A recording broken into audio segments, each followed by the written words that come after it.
morning, everyone. Welcome to morning meeting.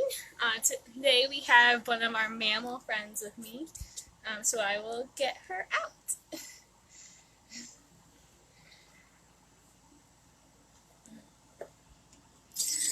Hi, Lovey. Good morning, Ophelia. As always, let me know where you're tuning in from today, so we can say good morning to everyone. Good morning, Ophi. Grab some of her snacks. I woke her up this morning. So. Hi, honey. That face.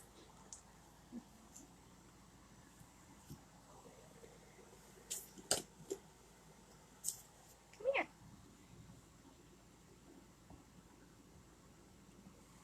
Okay, so we're in our she shed today, so I'm just gonna let her wander around this morning. Oh yeah, there's fish juice on there. So if we come over here, there's more.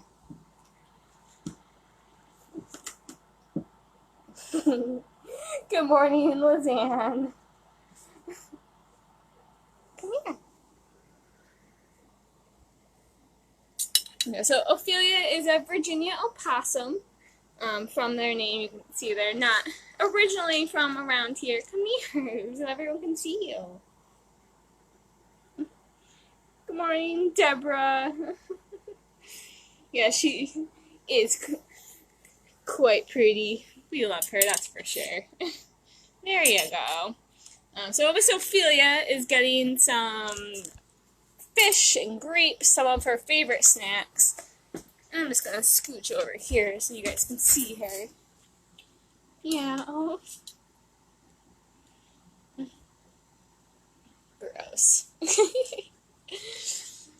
So they are scavengers, which is why she's getting some stuff that we wouldn't normally enjoy munching down, but she sure loves them. Fish and grapes are some of her favorite treats. Oh, thank you, Natalie. She is quite a cutie. They are bug eaters, so she actually is great for us. She is nocturnal, so she'd be walking around the forest floor at night, and she gets a lot of ticks on her if she were in the wild. So these guys can eat up to 5,000 ticks in a summer, typically. So they're going to eat all those ticks that they find on them. Hopefully at the end you guys will actually be able to see her groom herself a little bit. Even though they sometimes get a bad rap, they're actually cleaner than most house cats. So she will lick her paws, and it's super, super cute, so I hope she gets to show you guys that in a little bit. But they're going to groom themselves and then eat all those ticks that they find on them. Their body temperature, they are marsupial, just like kangaroos and koalas. They are our only marsupial here in North America, and their body temperature is much lower. So they cannot actually contract Lyme, rabies, or typically don't, because their body temperature is so low. Right? And of course they're eating all those ticks for us, and then they're getting all those ticks out of the environment, and so it helps us keep us healthy, which is nice. Oh, she is quite adorable, Joanne. Thank you. And good morning, Sue. Good morning, Kathy. She's not blind, Lizanne, but since they are nocturnal mammals, they generally don't have great eyesight. She is going to use her nose primarily to find stuff. But they do have a little bit of eyesight, though. It's not totally blind. Oh, welcome from Chicago, Joanne. Good morning, Sue. She does have cute little fingers, Kathy, you're right. So they have little paws. They actually have more, like, our fingers have all the lines, so do theirs. Her back feet, if she lets me show you, actually have a thumb, just like ours. These guys are excellent climbers. So she can climb all around her enclosure. We have trees that she can, and ramps to climb around in, right? But they cannot actually hang from their tails like a lot of cartoons do show. So they're going to use that tail as more as a balance beam. They might use it as like an extra limb, but they can't actually hang from it. Good morning, Ophelia. She is pretty, Lizanne, you're right. Hello.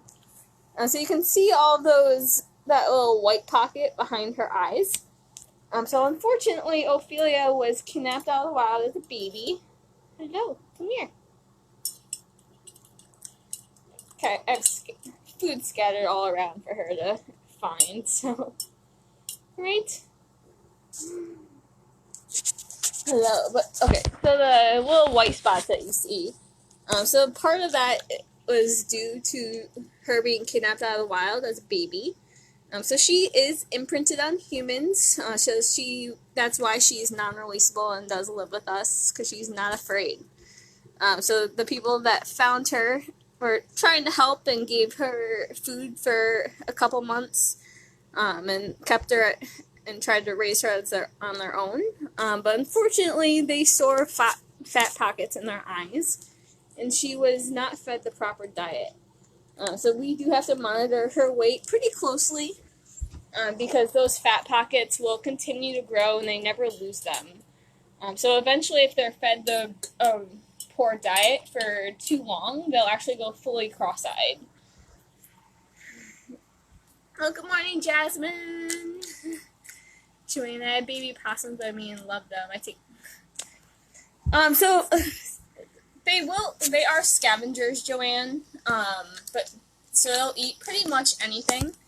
That's why we usually see them in trash and stuff like that, because they will eat just about anything. So her platter typically involves some sort of protein, so like fish are some of her favorite, or we call them gross mice, which are just mice that maybe an owl or one of our other raptors didn't want one night. So we'll give those to her as long as they're not too gross. And then she gets some fruit and veggies, some dog food, cat food. So they are omnivores, so they will eat pretty much anything they can find. That's why we see them in the trash. If you're okay with them living around, that's great.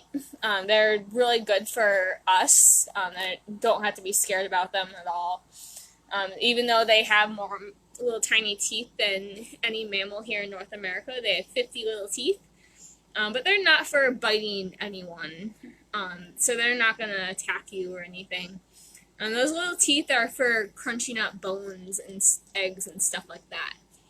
So if you ever heard playing possum, what happens when these guys are scared and nervous, which she clearly is not, they will open that mouth and hiss, and if that doesn't tell the predator to go away, they will actually pretty much pass out.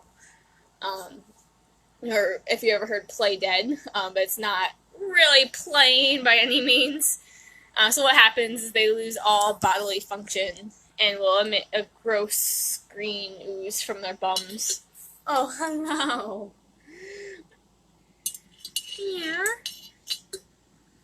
And the hopes of that is the hope that the predator will leave them alone. So they're not going after anything. They just want to be left alone. Right, Miss Ophelia? Good morning, Kim.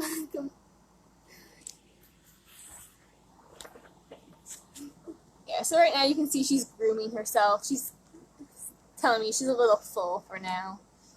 Good morning, Chuck from Rhode Island. Good morning, Ehrlich. Aw, they had a guinea pig named Ophelia, too. Yeah, Joanne, they will eat pretty much anything. Cat food, dog food. Of course, we don't want our animals to be too reliant on us, but just like leaving bird feeders, dog food, cat food is one of their favorite treats. Yeah, look at you. Yeah, so like I said, they are cleaner than most house cats. So right now you can see she's grooming herself. So they are prolific groomers, and that's how they're going to get all those ticks off of them. Oh, good morning, Katie. We love her too. Right, Miss Ophi? Oh, it's that cuteness. Look at you. Yeah. I'm just gonna enjoy this cuteness right now. Oh, yeah. I woke her up this morning, so because of course she is nocturnal, so she would be sleeping most of the day, especially right now when it's been pretty warm up here at the center. It's been in the mid-80s most of the week, so she's been like, it's hot, got humans, help. So her and some our other ambassadors got freeze pops this week. Oh, just trying to keep cool, so she's been sleeping most of the week. Ophi. Good morning, Sue. Good morning, Ryan. We miss you. I'm just gonna open her top. So... yeah. Okay, we'll get it open.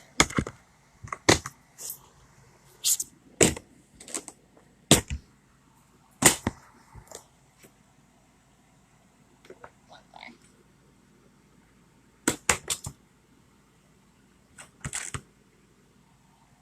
What do you think? You can crawl around, Oph. It's okay. I'm kind of full right now. Thank you. Yes, like I said, they are marsupial. There are only marsupial here in North America. So she actually has a pouch, just like kangaroos and koalas. So when her babies are born, they're only about the size of a bumblebee. I know, I woke you up. I'm sorry. So in that little pouch, her little bumblebee-sized helpless babies are gonna crawl into that pouch, and then they're gonna hang out there for a couple months until they are quite a bit bigger. And then they're going to crawl into mom's back and learn how to be an opossum. Evolutionarily, it's interesting though because they can have up to 20 babies originally. But mom only has 13 nipples, so only the first 13 that make it to the pouch are the ones that will survive. So they are quite prolific breeders. They do have lots of young, which is good for them because they are unfortunately very short-lived. So Miss Ophelia is getting up there in age. So in captivity, they only generally live 2 to 3 years, even in the best care that we can give them. They just don't live very long. So she is about 2.5 now. So she is a little old lady now. Hello, Ophi. But as from their name, Virginia Opossum, they were originally from Virginia. That used to be the most northern part of their range. They were from the south. And as humans, we have a lot of trash. So they follow our highways with our trash, and so they haven't been here very long. They've only been here over the last 20, 30 years. So she's not very well adapted to live here. From that little rat-like tail, no hair on her paws, no hairs on her ears or her nose. So when we get them in the wintertime, we can actually take a guess on how old they might be, because they don't live very long. So if they have signs of frostbite, that either parts of their tail, on their ears, or their toes, we know that they're at least that old. I know I woke you up. I'm sorry. Good morning, Dad. It is quite fun to watch her groom Kim. It is very cute. We love when she does it.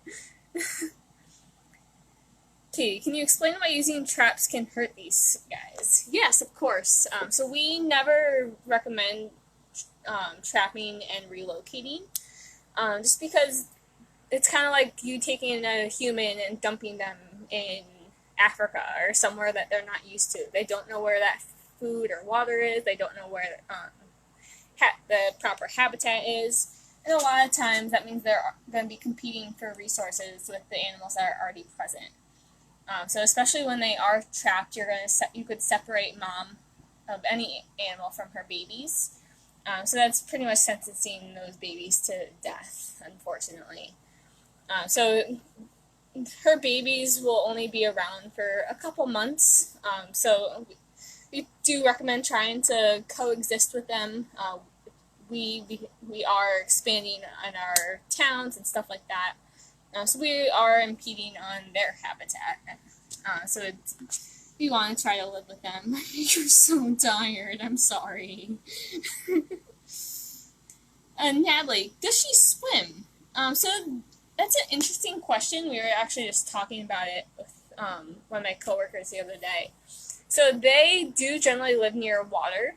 They will actually go to the bathroom in water. We give her a little cat pan filled with water, just like a human toilet. So they do actually will wade into the water. I'm not sure how much they actually swim, but I imagine they'll at least go in enough. So they very well could swim. I'm not totally sure on that. That's a great question. Joanne, where do they sleep during the day? So Ophelia will sleep in her little cavity as well as our wild opossums. So they will live in like a cavity most during the winter or during the day.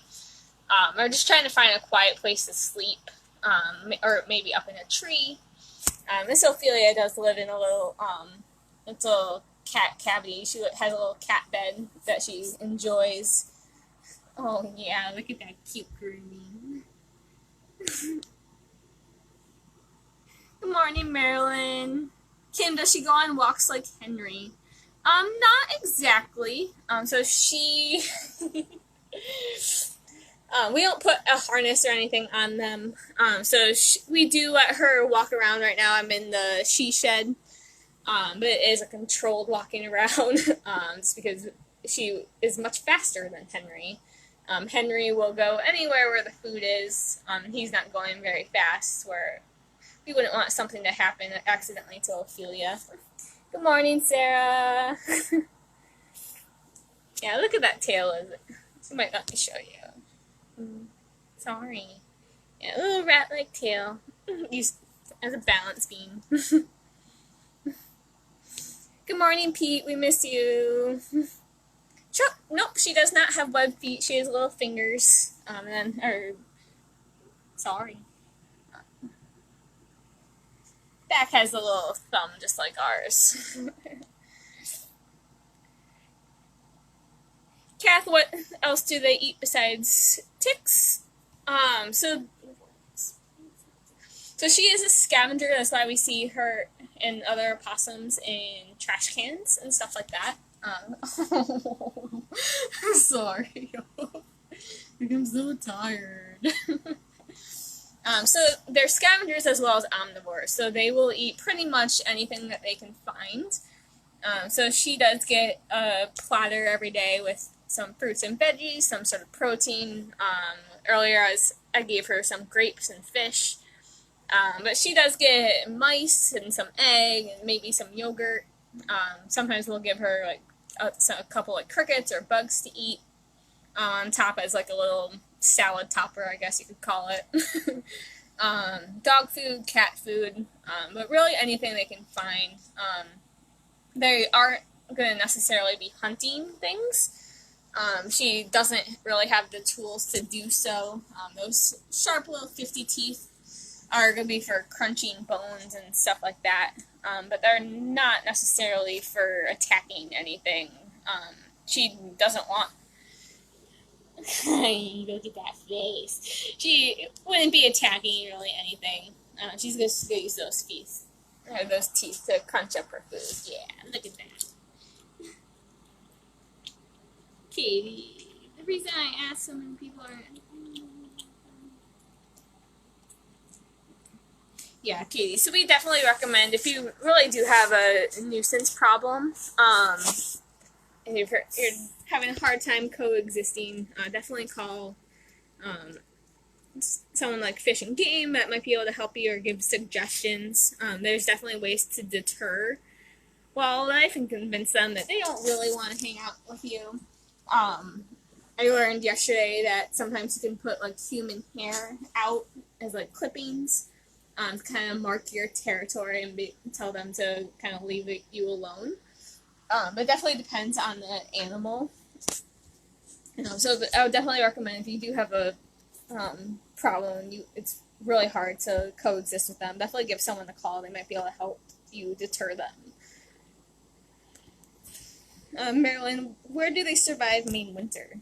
So they do survive our winters.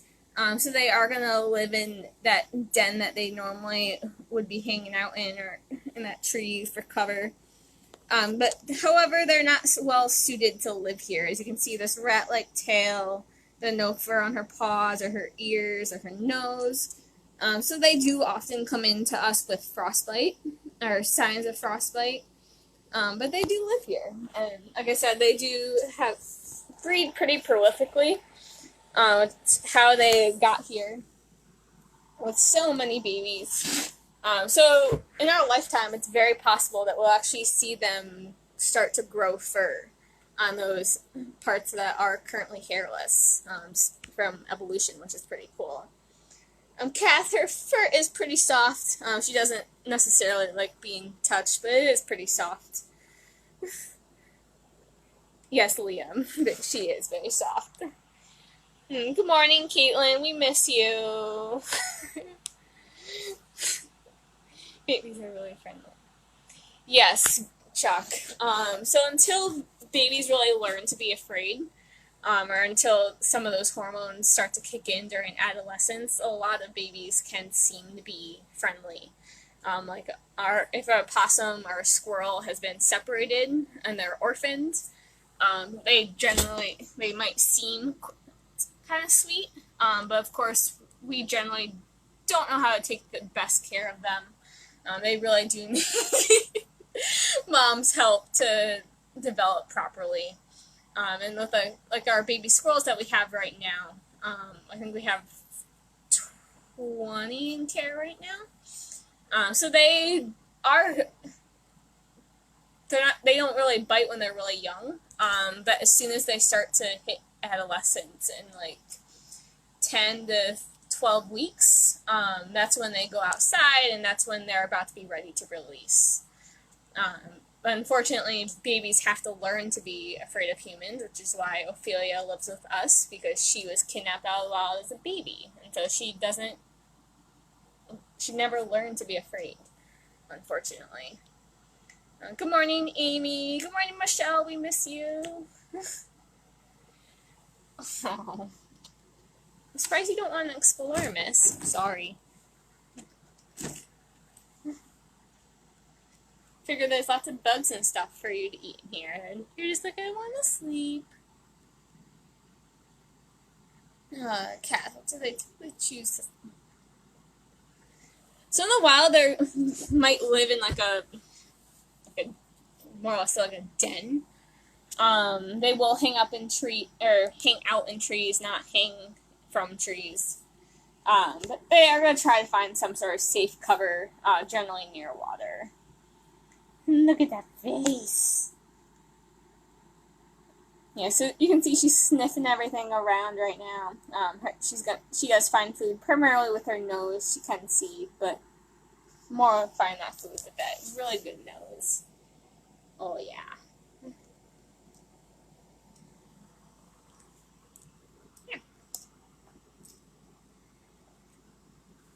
I'm gonna explore. Here you go.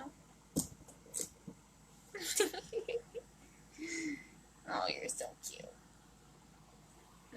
Yes, you are, Ophi. Yeah, so Ophi's been with us since winter 2018. So she came to us pretty young. That's how we know about how old she is. I'm sorry, Ophi. I'm so tired. And I do have the AC running, which I was hoping was going to help, but she's like, I'm just tired, and it's hot out, and just like humans, when it's hot, she gets groggy. No. So if anyone has any last questions, I think I will let her go back to bed in a few minutes. Kath, her main predator, so, I don't know. And that can catch her, coyotes, stuff like that. Cars especially, because of course their defense is to hiss and pass out. Doesn't work when a car is about to hit you. So definitely if you find a possum in the road, we definitely recommend checking on it. Like, because in the case like Ophelia, she has that little pouch on her belly, and especially right now, mom might have babies in that pouch. So you can check the pouch, see if there is babies. If the mom did recently pass away, or if she's still alive, you can still bring her into a rehabber such as ourselves. We definitely check that to see if it's a mom and she has pouch, and we could save the babies possibly.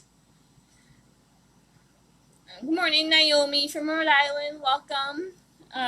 Good morning, Joanne.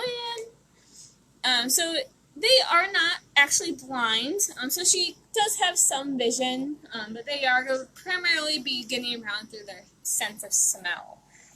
So you can see those white pockets behind her eyes. So unfortunately, she was not fed the proper diet before she came into our care. So we do have to strictly monitor her diet and her weight, because they build fat pockets in their eyes, and once they start, they will never lose them. So if they're not fed the proper diet for too long, they will actually go fully cross-eyed. So most opossums shouldn't have this little white pocket like she does behind them. She is very cute, Naomi and Joanne. And hello.